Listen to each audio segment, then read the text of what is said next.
Hi guys, it's Tara and Cassie, and we're back with another crypto market update.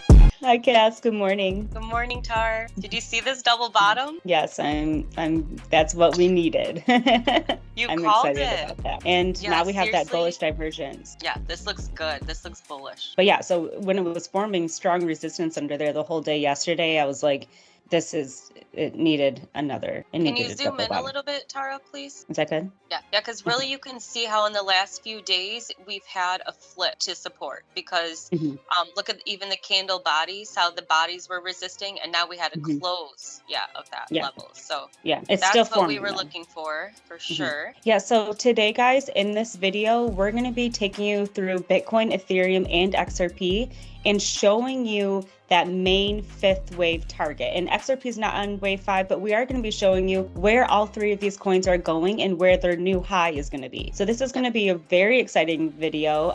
Make sure you guys stick around for the entire video so that you can catch all three of our targets. Okay, guys, so here we are on Bitcoin on the daily time frame. And I quickly just want to show you this double bottom here, how we came down and double bottomed right on that fib target again. And this formed this bullish divergence on the higher time frames. So that's something that we mentioned yesterday, that low to mid time frames were showing that bullish divergence. However, the high time frames didn't have that bullish divergence yet. And with this double bottom here, that formed that bullish divergence and that confirmation that this wave 4 has been completed. So I'm going to zoom out now to the weekly time frame just so we can see the full view on Bitcoin from that $15,000 bottom. Okay, so again, this is that bottom there at 15,000 and the all-time high that we have currently at 73.8 thousand. And we've been stuck in this correction right here for our wave 4. So now that we believe wave 4 has been completed, we believe we're going to make a new high up here for wave 5. And so I've showed this 5-wave structure before, but it's looking something like this with the 5 waves coming up here. And again, that was that wave 4 that we're currently in now and just confirmed to be complete. And so now we're working on this 5th wave up here. So let me show you guys what our target is for this 5th wave top. Good call putting in those price tags, Tar. Yeah, it makes it really easy to put in the coordinates. Yeah. Okay, and so this is that 618 fib level that I just measured on the chart, which lands at $95,649.42. So this is our wave 5 target for when Bitcoin starts to break up and make a new high. So this is where we believe that Bitcoin is going to be going next. We believe this is that new wave that we're going to start forming. Can you please on that same fib level plot the 0.5? Because a lot of times that becomes the wave 3 of the 5th wave. You know, sometimes it really is significant. So I like to have okay. Okay, that's fine. So we're expecting this high up here at 95.6K. We're expecting this to form within the next several weeks. And so as we continue on in the market, Cassie and I are going to be tracking a 5-wave structure for the subwaves and tracking it as it continues up just to make sure that the subwaves are still in line with our main wave target. And so we're going to keep you guys in the loop as it forms the subwaves going up to here. Tar, can you just see where like timing would be and like what price would be with the rectangle or triangle? Yes, I'll get the rectangle. Okay, so then we're going to move this all the way to where our price and time was for our wave 4. The top you can see here for wave 1, and you can measure this out with fibs too. It's just a lot easier with the box and it's a little bit more fun. The top up here is landing right at a double top at our wave 3. Even though we do have the 618 extension. No. Should we try that? No, okay. No. So even though our extension lands up here and the top of the box is right here, this is still going to be a significant level on our way up for wave 5. And like I said, this is a fib and you can measure it out with fibs too. It will be the 1-to-1 fib up here, but we're going to keep an eye out for this level. And we believe that this could possibly be some resistance for our subwaves on the way up for wave 5. So that's something, like I said, we're going to be tracking the subwaves either way, a 5-wave impulse moving us up to this new high here at 95.6. So what we want Cassie to do, we still want her to go into the subwaves here and give you a closer look at what we're expecting for the next couple days or so. So let's have Cassie take us into the subwave 4 here and show you what we're expecting. All right, you guys, I am on the Bitcoin 1 hour. You can see our beautiful double bottom that we had there, and then our ultra bullish RSI that came through on the 1 hour. So right now we are broken up above that support, but you can see just how strong that break was. I do think that we are going to need to test this as support again, because you can see that for that last test failed. So we're going to need to test this as support, which again is at 62,800 area. So this needs to be tested as support in the short term, but with this double bottom, I'm suspecting that we hold this, which that's exactly what we need to keep an eye on in the next few hours, is that we come down to test this and we hold. So as you can see, it came down to test and then ultimately broke through late last night. So what we want is another test of this, but ultimately holding, obviously. This is a really strong bullish sign that we are double bottoming at that target and forming a really strong bullish RSI. So let's keep an eye on that test in the next few hours. And we really can't confirm that fifth wave on Bitcoin until we make a new high. But we're just trying to gather signs that that new trend is starting. So it's very early on, but we are getting signs that it's starting. So I think that that's it for Bitcoin, and I think we need to move on to Ethereum. Alrighty. Let's get to Ethereum. Okay, so here we are on Ethereum, and again, we're zoomed out all the way to the weekly time frame this time. And so we're gonna get our main wave 5 target on Ethereum for when this breaks up to a new high, and show you what we're expecting after we pass this 4093. And because we do believe that this wave 4 is complete, this is going to be the next wave that we're currently going to be working on. And so I'm gonna show you guys that 5-wave structure and then show you what our target is for that 5th wave.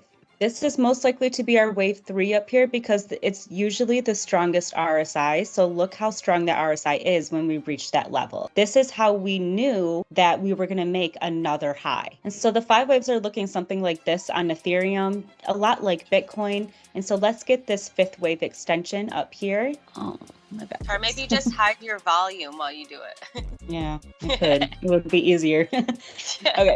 And then again, we're going to use the very lowest retrace for wave 4, which on Ethereum was at 2852. Okay, and so this is that 618 that we just put on here. And so this is our target for wave 5, the very next wave that we're going to be working on.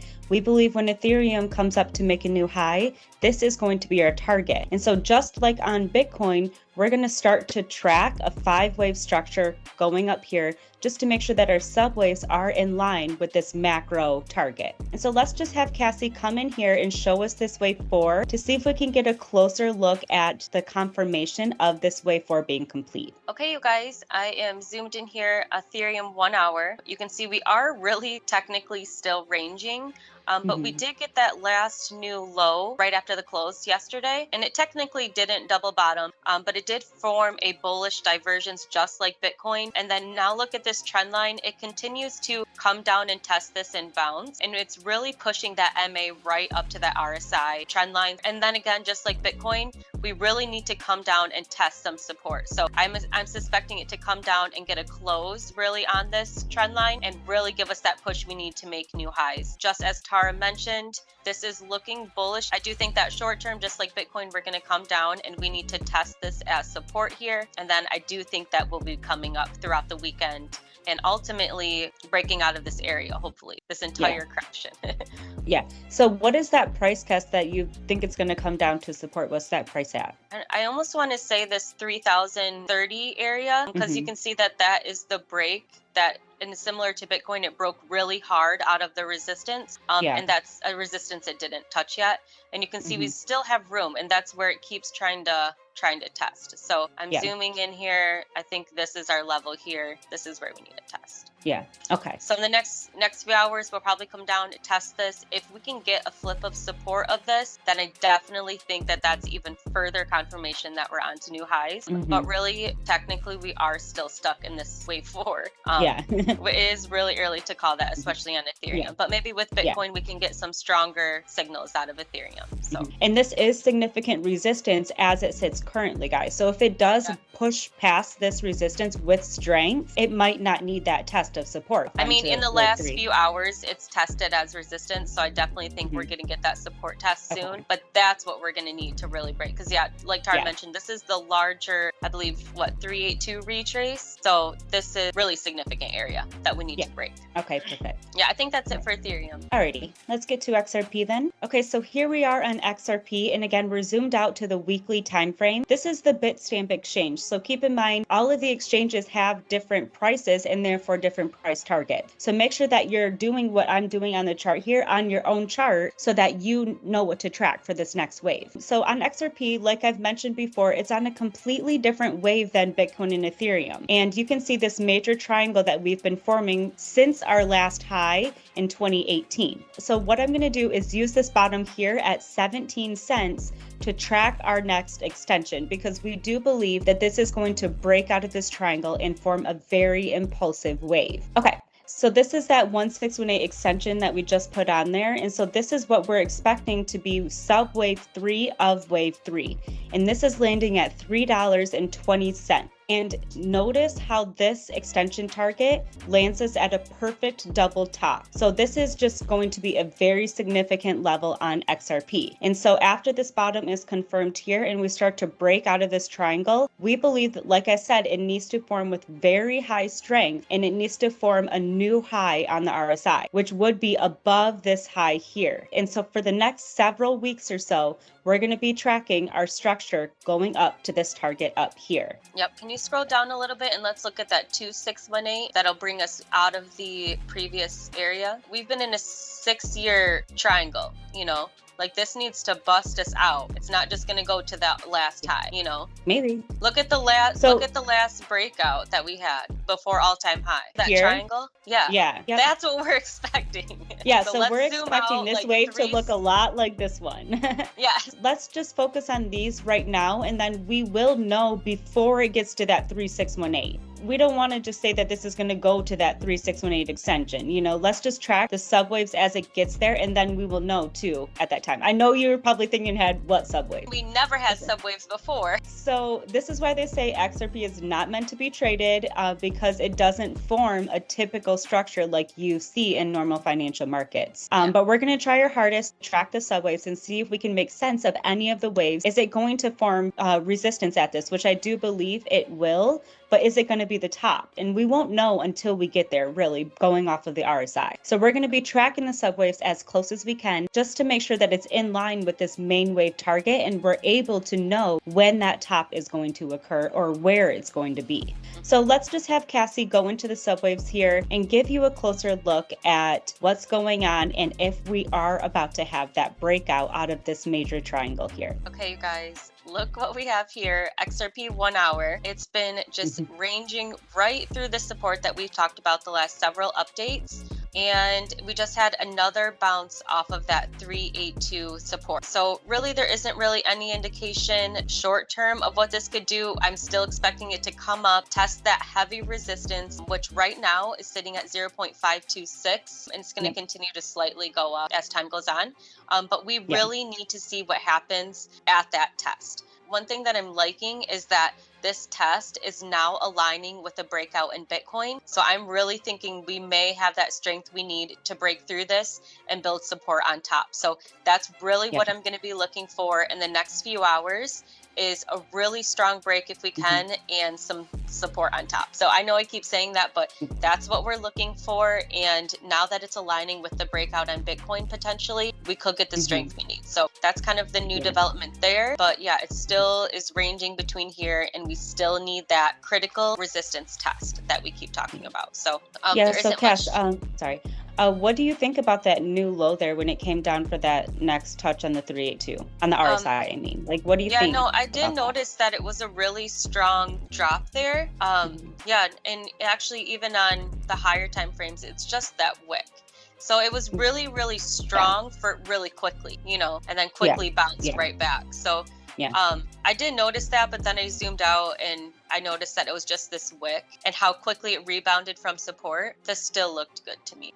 Yeah, guys, and this is why we say only buy or sell on fib levels. There's no point of buying in between these fib levels. So if you missed the buy at that first 382 touch right there, and the market started pumping and you jumped in, if you would have just had your orders still at that 382, you would have caught it again at that perfect time. So that's why we say don't chase your trades. Let the trades come to you.